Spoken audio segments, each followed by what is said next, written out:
10절 말씀. 전도서 12장 10절 말씀. 먼저 보고 그 다음에 한 것 더 보겠습니다. 전도자는 힘써 아름다운 말들을 구하였나니 진리의 말씀들을 정직하게 기록하였느니라. 아멘. 열왕기하 6장 8절부터 보겠습니다.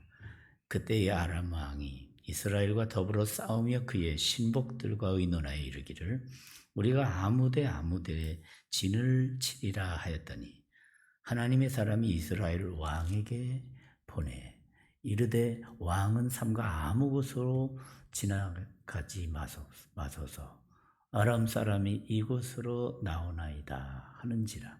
이스라엘 왕이 하나님의 사람이 자기에게 말하여 경계한 곳으로 사람을 보내 방비하기가 한두 번이 아닌지라. 이러므로 아람 왕의 마음이 불안하여 그 신복들을 불러 이르되 우리 중에 누가 이스라엘 왕과 내통하는 것을 내게 말하지 아니하느냐 하니 그 신복 중에 한 사람이 이르되 우리 주 왕이여 아니로소이다. 오직 이스라엘 선지자 엘리사가 왕이 침실에서 하신 말씀을 이스라엘의 왕에게 고하나이다 하는지라. 왕이 이르되 너희는 가서 엘리사가 어디 있나 보라. 내가 사람을 보내어 그를 잡으리라. 왕에게 아뢰어 이르되 보라. 그가 도단에 있도다 하나이다. 왕이 이에 말과 병거와 많은 군사를 보내매 그들이 밤에 가서 그 성읍을 에워쌌더라.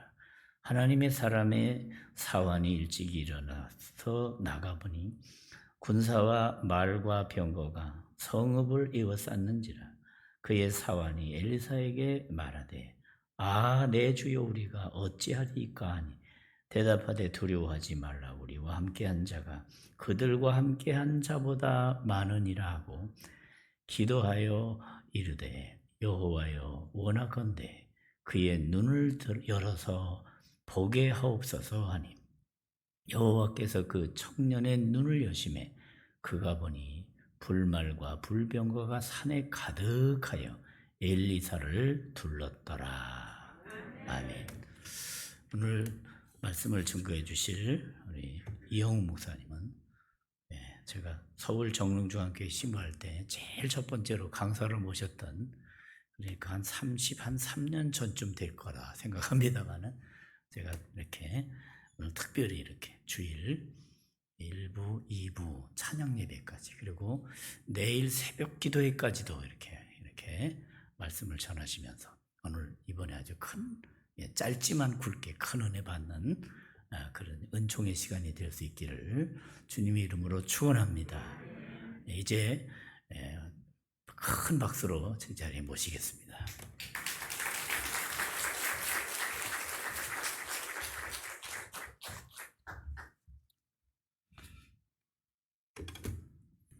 안녕하십니까? 피차가 교제하는 거니까요. 사람에겐 예의를, 하나님께는 예배를. 아주 좋은 표현입니다. 로마서 14장 18절에 그리스도를 섬기는 자는 하나님을 기쁘시게 하며 사람에게도 칭찬을 받느니라. 아주 매력적인 말씀이죠. 오늘 그래서 오늘 저는 감정 언어를 좀 쓰자, 그리고 믿음의 말을 하자 하는 말을 두 본문을 통해서 더블로 말씀하시겠습니다. 그러니까 갑절의 은혜가 있기를 바랍니다. 우리들이 싸움난 사람들 얘기 들어보면 주로 내가 어디 틀린 말 했어? 솔직히 까놓고 말하면 이런 말 나오면 꼭 싸우더라고요. 바른 말하는 것도 좋지만 성경은 아름다운 말. 오늘 전도자가 힘써 아름다운 말을 구하였나니 기록한 것은 정직하여 진리의 말씀이라. 이게 전도서의 핵심입니다. 아름다운 말.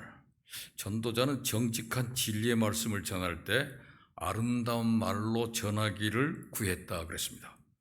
경우에 합당한 말은 아로새긴 은쟁반의 금사가다. 오늘 주보에 칼럼이 나와 있더만요. 잠언 25장 11절입니다. 우리가 하는 말 가운데 말이면 다 말인 줄 알아 그래요. 그렇습니다. 말이라고 모두 말이 아니라 경우에 합당한 말을 해야 기쁨이 되고 소망이 되고 은혜가 됩니다. 아름다운 말로 해야 진리도 빛나는 겁니다. 사실 언어는 필요하긴 하지만 인간관계를 메마르게 할 때가 많습니다. 그래서 가끔 보면 침묵이 금이다 그런데 그것 때문에 이혼한 집도 있어요. 사람이 말을 안 해. 말을 해줘야죠. 음식 먹을 때. 저도 요새 살아가기 위해서 나이가 70이 넘어가니까 아내가 해주는 음식물도 참 맛있어. 예전보다 훨씬 더 좋아진 것 같아. 당신이 점점 달인이 돼가는 것 같아. 훨씬 더 반찬이 좋아져요. 밥 먹기 싫어, 뭐 짜, 달다 그런 말 하면 못 삽니다. 절대 그런 말 하면 안 되죠. 아름다운 말을 하려고 애를 써야 됩니다. 말을 해야 돼요. 상대방을 섬기기 위해서도 말을 해야지. 침묵은 금이요. 큰일 납니다. 금 갑니다. 그러다가 감정 언어는 좋은 감정을 표현하는 말이고 사람의 마음을 기쁘게 하고 생기가 나게 하는 말입니다. 그렇다고 감정 언어만 사용하라는 말은 아닙니다. 사실 언어가 필요할 때도 있어요. 그런데 사실 언어보다는 감정 언어를 많이 쓰는 사람이 성공을 만들고 행복을 누릴 수가 있습니다. 서구 사회는 감정 언어가 도처에 널려 있습니다. 사람을 만날 때마다 듣는 첫 소리가 바로 감정 언어입니다. Hi, thank you, sorry, okay, very good. 한 번도 본 적 없는 사람 만나도 Hi 그래요. 조금만 실수해도 sorry. 물건을 사지 않고 나와도 점원이 thank you 그럽니다. 근데 우리나라는 이런 감정 언어가 발달하지 못해서요. 처음 만나는 사람께 인사는커녕 눈치를 쳐다보고 멀뚱멀뚱 훑어보는 건 한국 사람이에요. 전철에서도 누구 만나서 멀뚱멀뚱 쳐다보고 엘리베이터 안에 가셔서도 멀뚱멀뚱합니다. 저도 되게 분위기를 깨기 위해서 하이 그런데 저만 이상한 사람이에요. 왜 이상한 짓을 하는 것 같은 느낌입니다. 길 가다 부딪혀도 아무 말도 안 하는 게 일수죠. 툭 치고도 가만히 있는 거. 한국 사람다워요. 일본 사람들은 전 세계에서 유일하게 핵폭탄 맞은 나라입니다. 그들은 종전기념이라고 그래요. 해방된 날. 우리 해방의 날인데 그들은 종전기념일. 그리고 그들은 그렇기 때문에 핵폭탄 맞았기 때문에 우리들한테 미안하다는 말을 잊어버린 나라예요. 지금도 미안하다는 말을 안 해요, 그 사람들이. 그런데 이제 전후에 국민들에게 언어를 가르쳤어요. 국민들이 그래서 오아시스라는 말을 배웠습니다. 오아시스를 해서 일본이 지금 세계적인 국가로 발전했다고 합니다. 오아시스가 뭡니까? 오는 오하이오 고자이마스. 오하이오 안녕하세요. 안녕하세요. 오하이오를 잘해요. 아침 만나면 오하이오. 원래 저 오후에 만나면 뭐 곤니찌와 그래야 되는데 곤니찌 안 하고 오하이오 하는 사람 많습니다. 지금도 오하이오 인사하는 거예요. 아는 뭡니까? 아리가도 안녕 아리가도 고자이마스 고맙습니다를 얼마나 잘하는지 몰라요. 아리가도. 또 시는 시스레이시마스라 그래서 실례합니다. 둘이 얘기할 때 가운데 끼어들어가려면 시즈레이시마스 또 시즈레이가 이러. 우리는 말 안 하고 지나가잖아요. 시즈레이시마스 꼭 실례합니다. 그리고 맨 마지막에 쓰는 말이 스미마생 모든 일.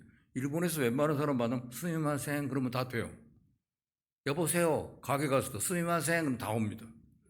스미마생.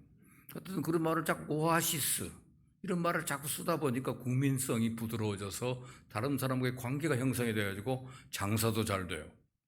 우리나라 사람은 처음 보는 사람이 식당에 들어오면은 어서 오세요 안 해요.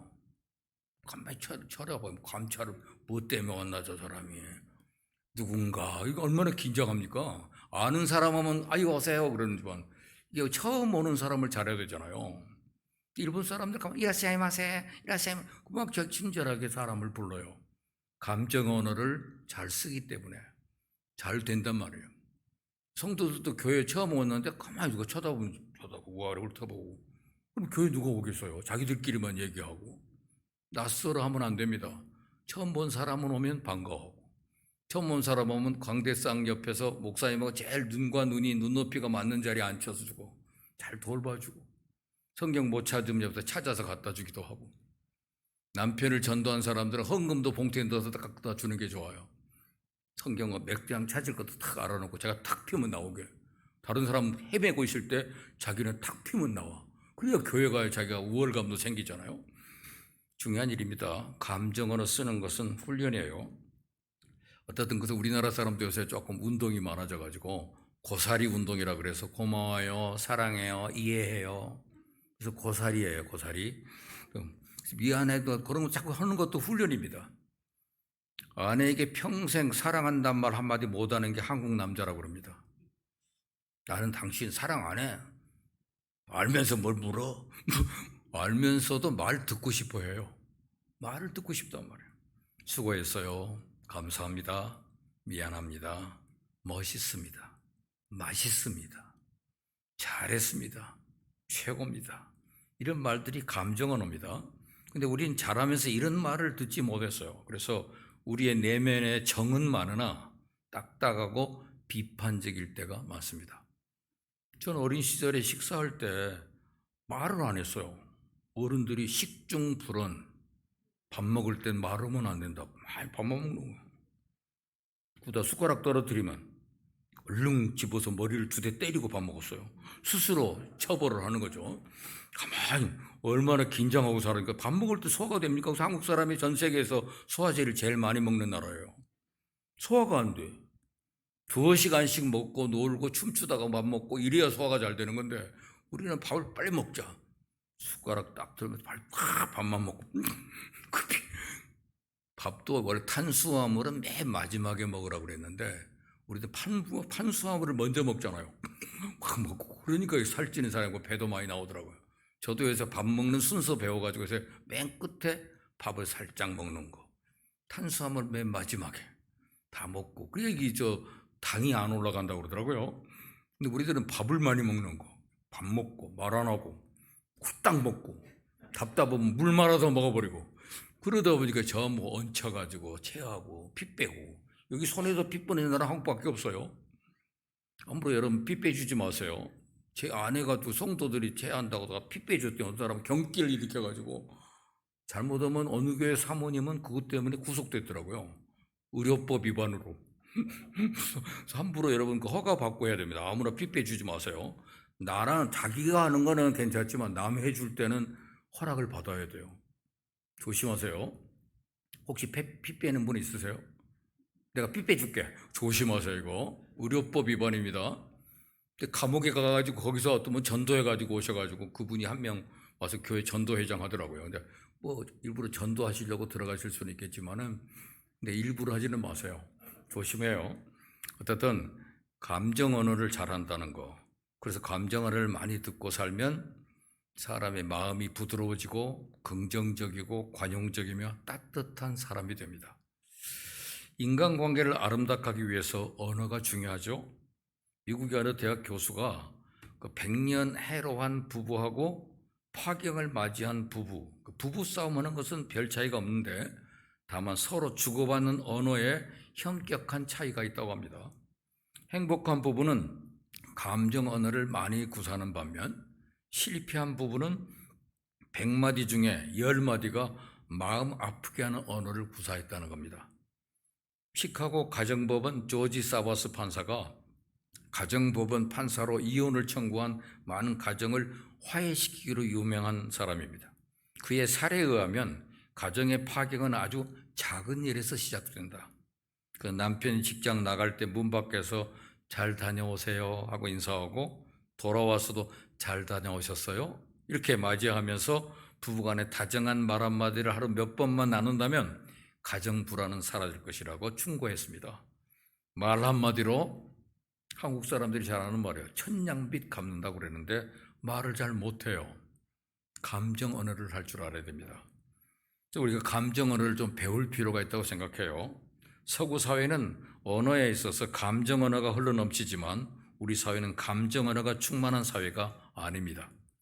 우리는 사실 언어만 풍성하고 감정 언어가 메마른 가정, 학교, 사회 속에서 성장하고 살아왔습니다. 그래서 감정 언어가 몸에 익지 않는 경우가 많아요. 그래서 생각을 하면서 감정 언어를 찾아야 돼요. 어떻게, 무슨 말로 이 사람을 기쁘게 해줄까를 생각하면서 만나는 사람들마다 감정의 언어를 사용해 봐야 됩니다. 생각이 행동을 만들고 행동이 습관을 만들고 습관이 인격을 만듭니다. 그러나 기쁘게 하는 말이라고 거짓말을 해서는 안 됩니다. 오늘 본문의 말씀에 진리의 말씀이라고 그랬잖아요. 아름다운 말이지만 거짓말을 해서는 안 돼요. 진실을 말하면서도 기분 좋은 내용을 말하라. 비록 하루아침에 잘 될 수는 없겠지만은 반복하여 훈련을 하면 됩니다. 낙수물에 바위가 구멍이 되듯이 계속 감정의 언어를 쓰게 되면 인격도 변하고 삶도 변합니다. 저는 매일 아침이면 그 CEO들 성경 공부를 가르치는 사람인데, 그들 중에 보면 사람들이 뭐 공장을 경영하고 있는 분들 말하면 언어들이 항상 사실 언어밖에 안 써요. 딱딱하고 굳어 있고. 그래서 제가 그 어떤 회장님 한 분한테 앞으로 여기 모이실 때마다 유머 2개씩을 적어가지고 와서 광고 시간에 좀 발표해달라 그래서요. 인터넷에서 유머를 발견해가지고 와서 2개씩 하는데, 그 사람이 유머를 써도 우리 하나도 안 웃어. 그 사람이 전달하는 말도 딱딱해요. 그래서 내가 그 안 웃어지는데 어떡하지? 그랬더니 고민을 해갖고 연기를 연습해가지고 와서 하더니 2년간을 이분이 계속 매주 만날 때마다 2개씩 하더니 이분이 변했어요. 2년 있다가 그 글을 모아가지고 책을 만들었더라고요. 유머집. 그때부터 인생이 달라졌어요. 내가 대화도 잘하고 사회도 잘 보고 인간관계가 잘 되니까 회사도 잘 운영이 되고, 사원들하고 만날 때도 대화할 줄 알아야 되잖아요. 딱딱하게. 나는 사장, 너는 부하. 이런 관계가 되면 굳어버리는데, 사람 만날 때 평안하게 유머를 던질 줄 알고. 어떤 집은 사위가 신학교 다니는데요. 신학교 때 사위가 될 사람이 왔는데 걔 보러, 자네 뭐 먹고 살라나? 그러면 하나님이 주십니다. 집은 어떻게 하려고 그래? 하나님이 주시겠죠. 그러더니 그러더라고요. 얘는 4가지 하나님인 줄 알아? 그러더라고요. 자기가 장인인데 자기가 하나님인 줄 알고 맨날 다 하나님이 주십니다. 다 하고 있다는 거예요. 이분이 이런 그 창조적인 유머를 던질 줄 아는 사람이 됐어요.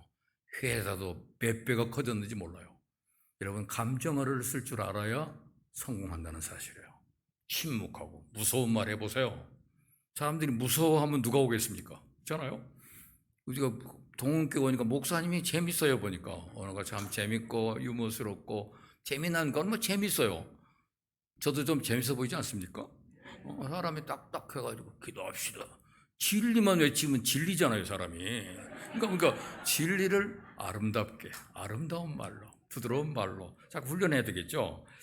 그리고 그 사실 언어에는 이런 예를 들면, 생각나면 너를 위해 기도할게. 기도하겠다는 말이고 사실대로 말했는데 듣는 이가 기분이 별로 안 좋아. 생각나면 기도한대. 생각 안 나면 인상이 딱딱하게 보이네요. 사실대로 말한 거예요. 근데 표현이 좋지 않기 때문에 상대방이 기분이 상합니다. 넥타이가 보니까 유행이 지난 색상이네. 이런 사실 언어를 들으면 말은 맞는데 듣는 사람은 마음이 좋지 않아요. 감정 언어는 자녀들한테 말할 때 세상에서 네가 제일 소중해. 애들이 기분 좋죠. 어려운 사람에게 항상 기도하겠습니다. 그럼 좋잖아요. 생각나면 기도할 게보다 인상이 참 좋으시군요. 처음 만난 사람에게 일하는 모습을 보면서 역시 당신이야말로 최고야. 전라도 사람들은 욕 봤어 그러더라고요. 일을 하는데 욕 봤수다.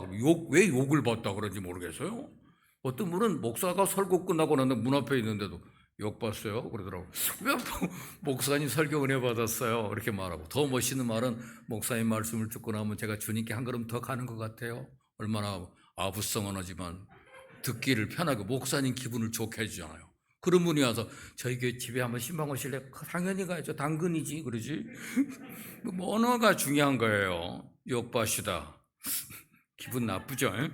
말을 잘해야 됩니다. 이제 감정 언어의 사로는 분위기를 좋게 하고, 넥타이 색상이 참 좋네요. 난 당신밖에 없어 여보. 남편한테, 아내한테는 당신 갈수록 멋있어. 감정 언어는 자신을 변화시킵니다. 성경은 네 입의 말로 네가 얽혔으며 네 입의 말로 네가 잡히게 되었느니라 그랬어요. 이처럼 내가 하는 말에 가장 크게 가장 빨리 영향을 받는 사람은 다른 사람이기 전에 바로 자신이에요. 그래서 성경은 내 입의 말이 나를 얽고 내 입의 말이 나를 잡는다고 말한 겁니다. 부정적이고 비판적인 사람일지라도 사실 언어를 버리고 감정 언어를 많이 사용하면 부정적 비판적 마음이 녹아지고 긍정적이고 관용적이며 따뜻한 사람이 될 수 있습니다. 여러분, 공산주의가 왜 망합니까? 걔들은 사실의 언어만 쓰거든요. 감정 언어를 안 써요. 동무, 했어 안 했어? 그러니까 사람이 긴장하잖아요. 그래서 사업이 안 되는 거예요. 걔들은 사실을 지나치게 사실대로 말해서 마음을 상하게 하기보다 밝고 환한 말, 힘이 되고 용기 주는 말, 사람을 기쁘게 하는 말로 서로 격려하고 위로할 때 우리의 삶에 활기가 넘치고 나의 삶도, 나의 가정도, 나의 직장도, 궁극적으로 내가 가는 모든 곳이 밝고 환하게 바뀔 겁니다. 감정 언어는 우리에게 성공을 만들어주고 행복을 만들어주기 때문이에요. 호주에 있는 어느 40대 부부가 이민 가서 사니까 얼마나 힘들어요. 아주 오랜만에 그 본다이 비치라는 그 시드니에 있는 바닷가에 나갔습니다. 바닷가를 바라보면서 두 사람이 벤치에 앉았는데 이런 시간을 갖고 보니 아내가 너무 좋은 거예요. 그래서 마침 보름달이라 감탄하면서 부인이 어쩜 한국의 보름달하고 똑같죠? 하고 이렇게 남편을 쳐다봅니다. 이때 남편이 퉁명스럽게 똑같은 달이니까 똑같지. 아내는 그 순간 무너져 버리는 거죠. 시큰둥하고 토라졌습니다. 말 속에 사실이 포함되어 있고 감정도 포함되어 있어요. 근데 아내는 달을 보면서 당신과 함께 오랜만에 해변에 오니 기분이 너무 좋다는 감정을 얘기했어요. 반면에 남편은 똑같은 달이니 당연히 똑같다고 사실을 말한 겁니다. 사실 언어란 사실을 사실대로 표현하는 언어요. 감정 언어란 사실보다도 감정을 표현하는 언어입니다. 근데 사실 언어는 정보나 지식에서 나오는 말이기 때문에 우리 머리는 채워주지만 사람의 마음을 기쁘게 하지 못한다는 말이에요.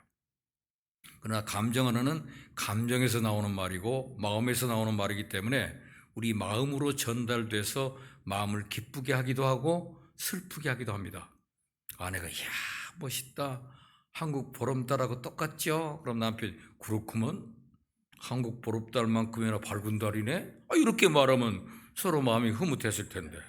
그렇잖아요? 근데 남편은 보름달이니까 똑같지. 사실 언어를 말함으로써 내가 틀린 말했어? 이런 거 아내의 마음을 상하게 하는 겁니다. 그렇다고 남편이 틀린 말한 건 아닙니다. 맞는 말이지만 그때 이때는 감정 언어를 찬스. 내가 어떻게 감정 언어를 쓸까? 자꾸 연구를 해야 돼요. 그래서 그때는 대꾸할 때 감정으로 대답해야지. 이처럼 인간관계에서 사실 언어를 들으면 이렇게 마음이 상할 때가 많아요. 사실 언어가 난무하는 가정과 사회는 사막같이 메마르고 삭막한 곳이 되고 맙니다. 호주의 그 제호 한인과학기술자회 회장 김모 회장님이 간암 진단을 받고 수술을 받았습니다. 그때 과정을 호주의 한인신문 탑지에 기고했는데 몸 상태가 좋지 않아 병원을 찾아갔는데 암의 징후가 있다는 거예요. 그래서 정밀 검사를 받았습니다. 그 의사가 검사 필름을 보면서 고개를 갸우뚱하더니 저 이렇게 큰 암덩어리는 처음 봤습니다. 그때 그 김모 회장이 그 의사 말이 너무 야속하더라는 거예요. 위로와 소망의 말은 고사하고 꼭 그렇게 말해야만 하냐? 오래도록 마음이 아팠대요. 그러다 웨스트미드 종합병원에서 전문의한테 가서 재검진을 받았습니다. 근데 그 의사는 이 사진을 보더니 정말 다행이군요. 조금만 늦었으면 수술이 불가능했을 텐데 다행히 수술이 가능합니다. 수술하면 완치도 가능해요. 이 말이 얼마나 그에게 생기를 북돋아주고 살게 해서 결국 살아났어요. 여러분, 한 의사는 마음에 큰 못을 박았는데 다른 의사에게 큰 위로를 받은 거죠. 처음 의사는 틀린 말 하지는 않았어요. 이렇게 큰 암덩어리 처음 봤기 때문에 그렇게 말한 거예요. 그러나 이런 사실 언어는 우리의 마음을 절망하게 하고 상처를 줄 때가 너무 많습니다. 요새 그 재활의학과 의사들, 관절염 이렇게 만지는 의사들은 특별히 감정 언어를 잘 써야 돼요. 아프시죠? 좀 부드러워지면 괜찮겠죠? 이렇게 말하는데 이러다 죽어요. 썰렁하죠. 이 사람이 사실 그러다 죽어요. 사실은 맞는 말 사실이지만 아니에요. 재활하면 재활이 뭡니까? 죽은 걸 다시 살리는 겁니다. 꼬박꼬박 잘 말씀 잘 듣고 들으면 살아나요. 희망이 생기잖아요. 감정어를 잘 쓴 사람. 서울대 의사 한 사람 집에 지금도 3년간 이야기돼 있대. 그 사람은 가면 그 언어를 쓰는 거예요. 이 나이 되니까 아픈 데가 많죠. 힘들었겠네요. 그러니까 마음이 그저 그렇죠. 근데 이거 곧 나을 수 있어요. 걱정하지 말아요. 그 의사 찾아가는 거예요. 이거 잘라야 됩니다. 다리. 썩어요 이거. 아니면 죽습니다. 사실 언어지만 사실 언어는 그 사람을 불행하게 만드는 거예요. 우리는 아름다운 말을 하는 성도. 그리스도인은 아름다운 말 할 줄 아는 사람이 돼야 돼요. 아름다운 언어로 전도해야 되잖아요. 직업 속에 있는 사실 언어, 감정 언어, 직무상 사실 언어를 많이 쓰는 직업군이 군인이잖아요. 지난번에 군부대 그 세례 주러 갔는데 가니까 전부 군인들 얼굴 보니까 강제 동원된 사람들이더라고요. 전부 각주로 앉혀가지고 오늘 분위기 봐갖고 갑자기 세례 받을 사람 나와 그래 한 자리예요. 그러니까 분위기가 딱딱한데 막 억지로 앞에 나와서 막 그 힐로함을 부르고 막 흔들어대도 걔네들은 여자 친구들이나 좀 그 성가대가 오든지 여성들이 와서 춤 안 추는 한 절대 웃지 않아요. 남자들은. 그 여자도 없이 남자들만 잔뜩 와가지고 목사들이 잔뜩 와가지고 세례자로 왔다는 거야. 그 사람이 다 굳어갖고 있더라고요. 저보러 마침 축사를 하래요. 그 순서에. 제가 서가지고 뭐를 하라. 그래서 이영웅 목사님 나와서 우선 이 순서에 대해서 축사하라고 해서 축사는 기분 좋게 해줘야 되잖아요. 제가 그래서 노래를 했어요. 아무튼 눈을 뜨기 힘든 가을보다 높은 저 하늘이 기분 좋아. 갑자기 뭐 딴소리를 하니까 애들이 뭐 이 아름답고 멋진 10월에 하나님 나라 백성이 되기 위한 좋은 기회를 여러분에게 제공했다. 여러분 하나님 나라 백성 된다는 건 아무나 되는 게 아니고 인터넷에 로그인이 되어야 은혜를 받는 것처럼 로그인 절차는 세례를 받아야 됩니다. 교회를 다녀도 소용없어요. 세례 받았느냐 안 하냐에 따라서 성도는 두 개의 계급입니다. 세례냐 원입이냐 그뿐이에요. 목사도 교회에서 계급이 세례교인이에요. 세례교인이면 모두가 똑같이 공동의회 의원이 되는 겁니다. 예수 안에서 그러니까 로그인 하시려면 세례 받으셔야 해요. 오케이? 또 이번에 세례교인 되신 분들에게는 초코파이를 3개를 드려요. 초코파이뿐만 아니라 CD도 하나 드립니다.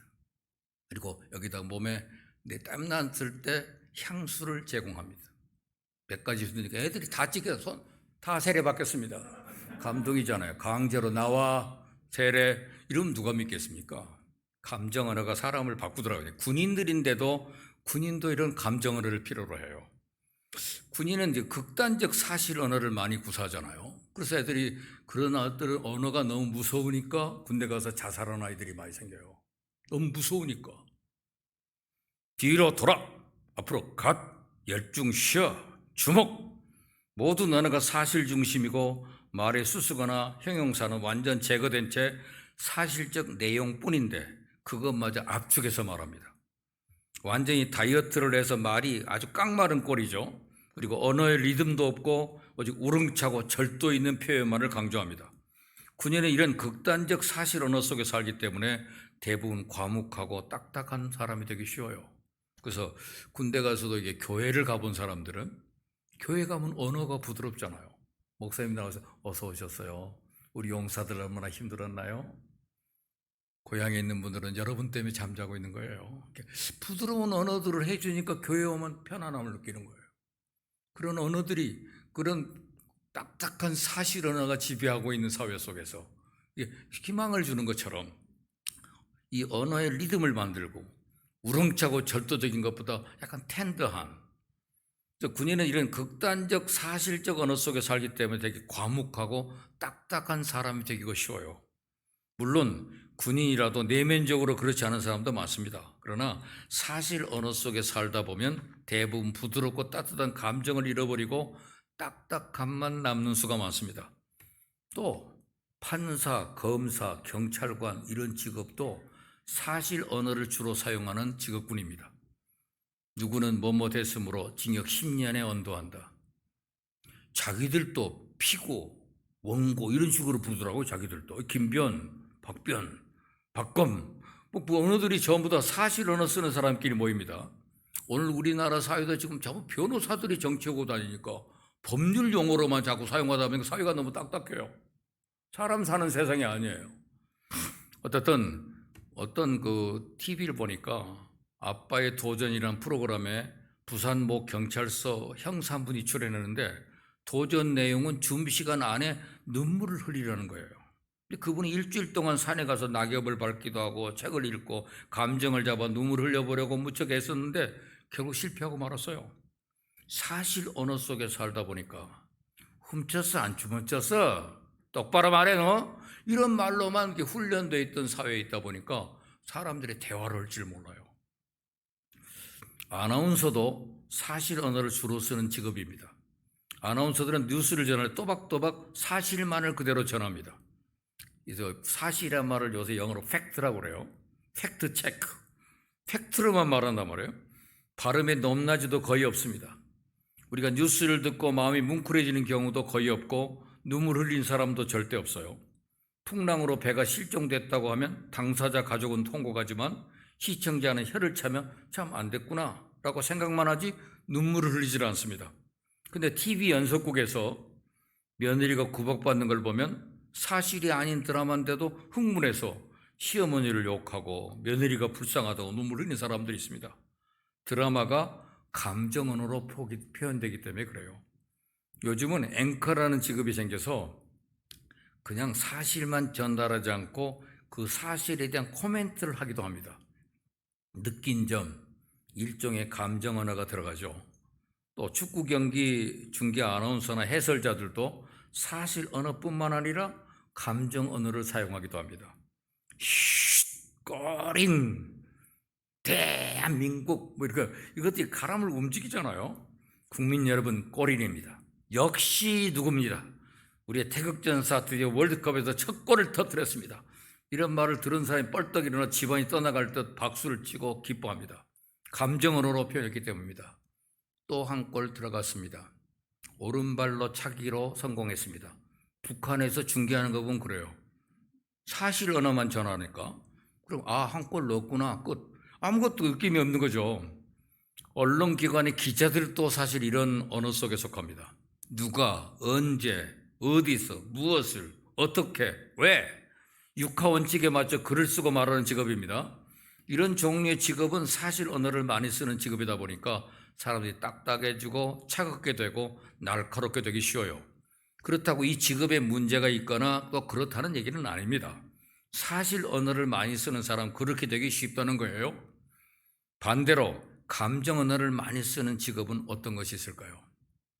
대표적 직업으로 시인을 들 수 있습니다.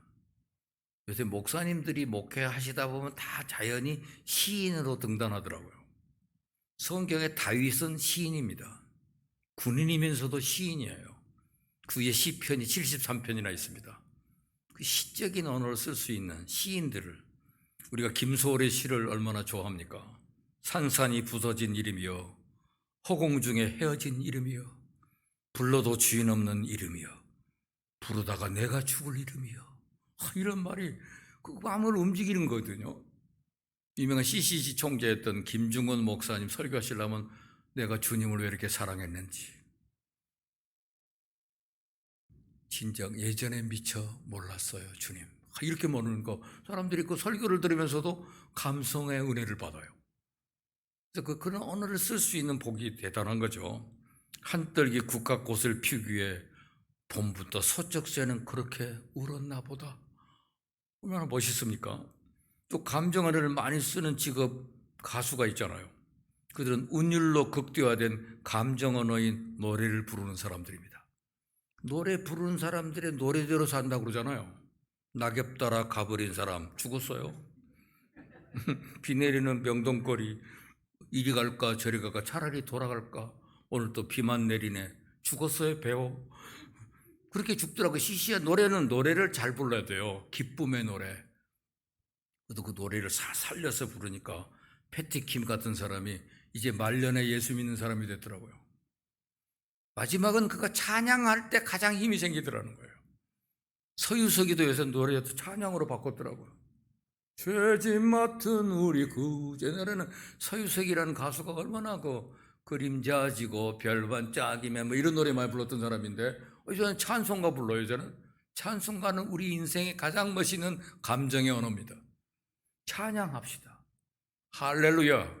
찬양합니다. 감사합니다. 저는 이 10마디 단어를 참 좋아합니다. 기도를 못한다고 고민하지 마세요. 답답하면 찬양합니다. 감사합니다. 찬양합니다. 감사합니다. 그러다 보면 문제가 해결이 되더라고요. 하나님 찬양합니다. 감사합니다. 합해서 10자잖아요. 그래서 인기 있는 프로그램이 무궁화꽃이 피었습니다. 우린 찬양합니다. 감사합니다. 이걸로만 해도 기도가 돼요. 찬양하며 감사하며 찬양하며 감사하며. 그러면 입이 열려지면서 하나님을 향하여 하나님 은혜를 사모할 수 있는 놀라운 은혜를 있기 때문에 그래요.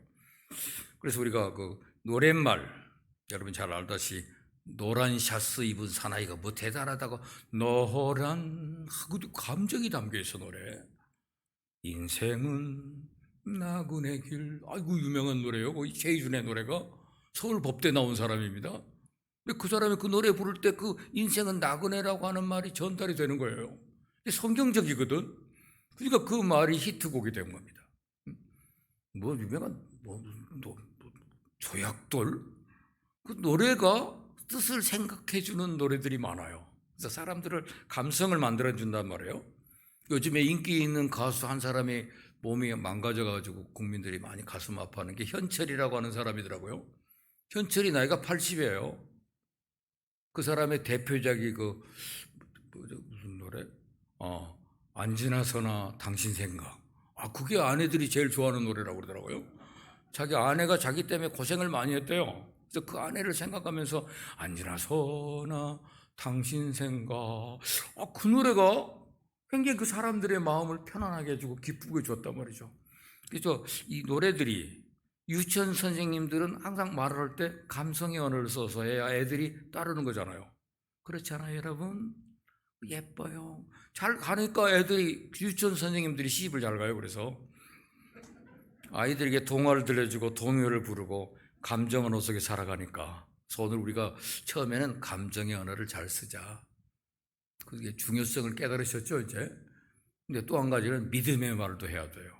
감정의 말만 갖고는 안 됩니다. 믿음의 말. 우린 늘 말하면서 합니다. 사실의 말을 할 때도 있고 믿음의 말을 할 때가 있어요. 사실의 말이 믿음의 말이 되지 못할 때도 종종 있습니다. 우리는 말을 하지 않고 사는 날은 하루도 없습니다. 일생을 살면서 말하지 않고 사는 날은 거의 없을 정도로 많은 말을 합니다. 그런데 말을 할 때 사실을 말하는 사람이 있고 믿음을 말하는 사람이 있어요. 이같이 말에는 사실의 말과 믿음의 말도 있습니다. 똑같이 상황을 목격하고 사실의 말을 하는 사람이 있고 믿음의 말을 하는 사람이 있어요. 성경에 나타난 사람들 사실의 말하는 사람이 아니라 믿음의 말을 하는 사람이 하나님이 쓰신다는 사실입니다. 우리가 아는 얘기 민수기 13장 14장에 나오는 정탐꾼 얘기 아시잖아요. 12명이 정탐꾼이 갔다가 돌아왔는데 10명과 2명 갈라졌죠. 10명은 뭐였어요? 사실의 말만 샀어요. 가보니까 정말 좋더라. 근데 그 땅을 우리가 정복하기는 어렵겠더라. 그 사람들은 키가 크고 거인이더라.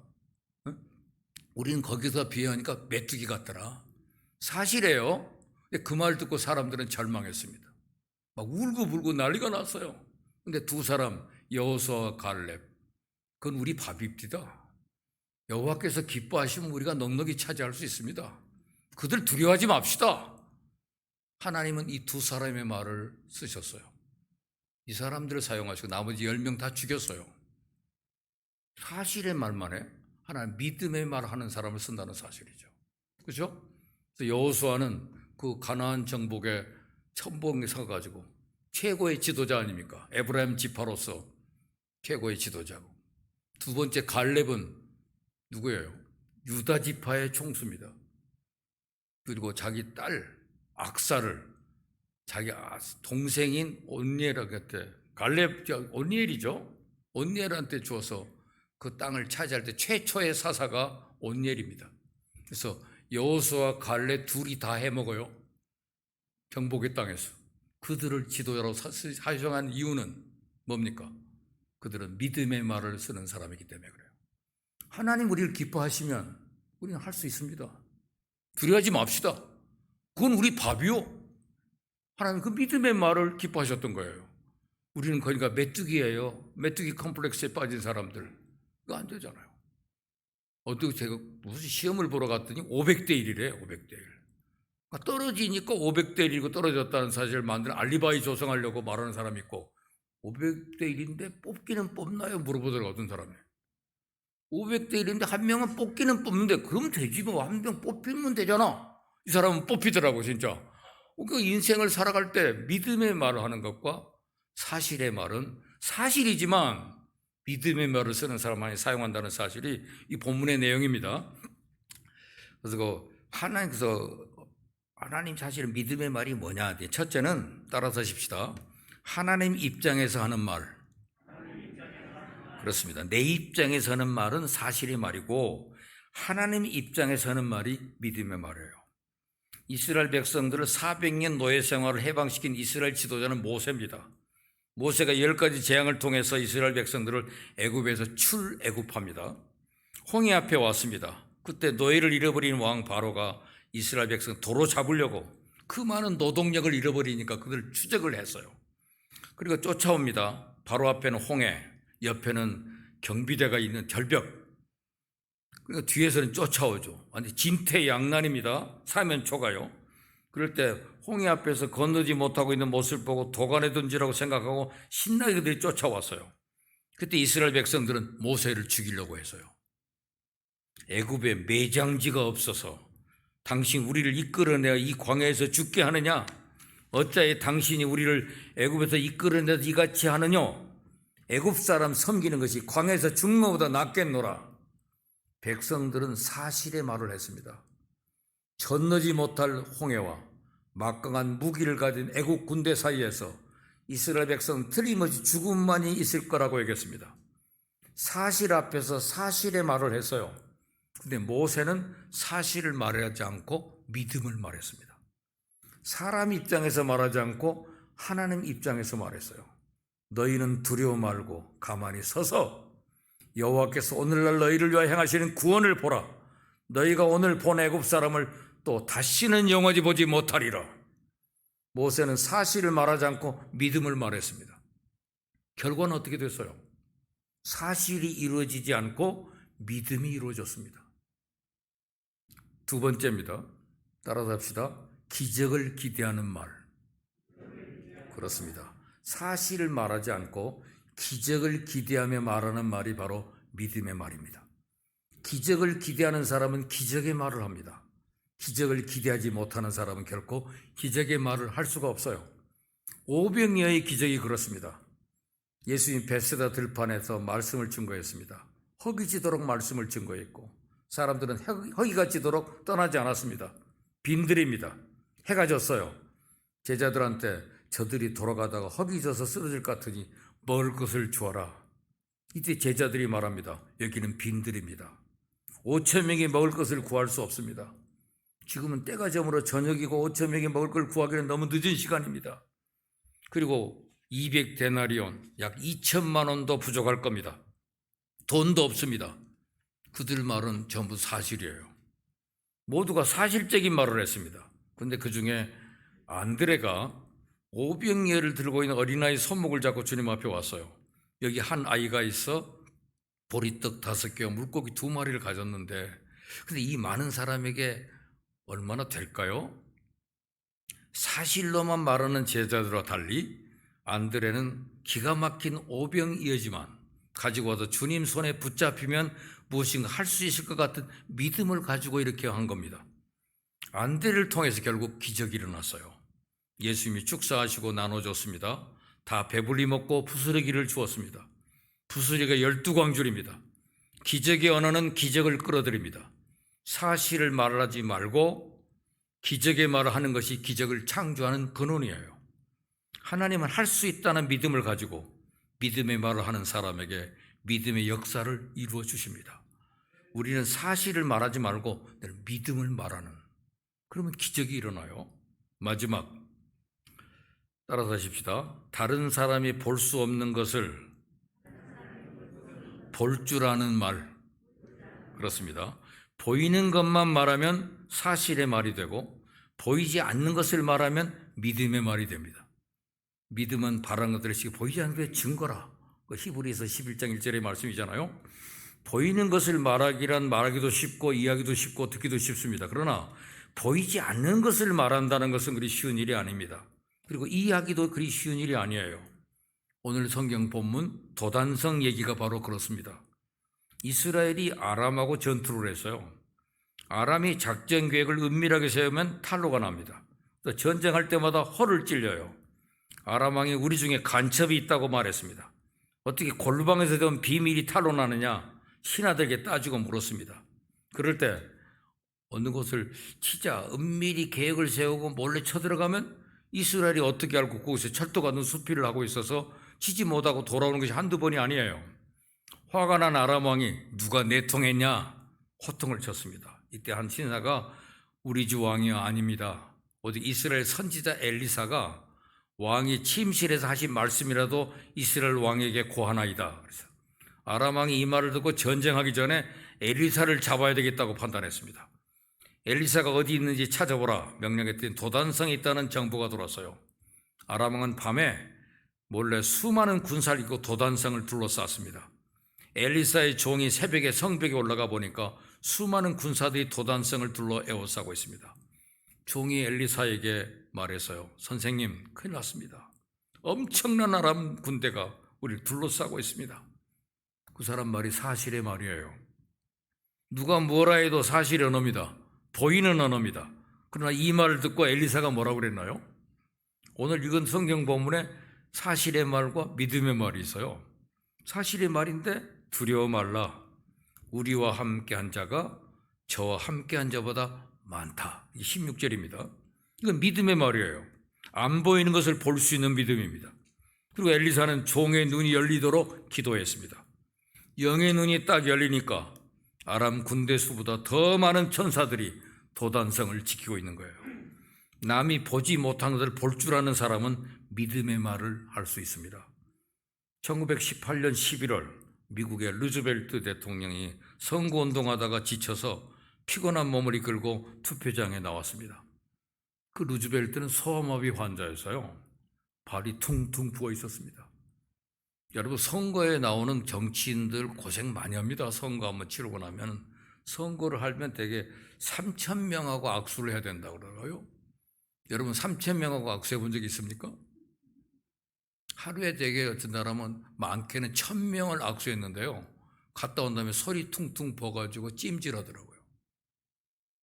그래서 이제 자기들끼리 모여가지고 악수할 때 손이 안 붙는 비결, 상대방이 허를 찌르는, 먼저 손을 내밀으라는 거예요.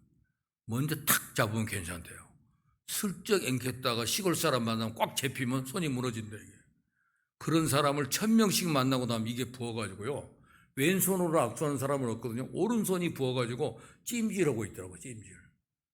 여러분, 그 정치인들 고생 많이 하는 거예요. 아무나 하는 것 아닙니다. 근데 이 양반이 발이 퉁퉁 부어, 소아마비가 이렇게 돌아다니면서도 아니니까 발이 몹시 아프신데 어떻습니까? 그러니까 루즈벨트가 이렇게 대답했답니다. 내 발은 항상 아프지만 머리는 언제나 건강합니다. 영적으로 눈이 열린 사람은 항상 긍정적이고 낙관적이에요.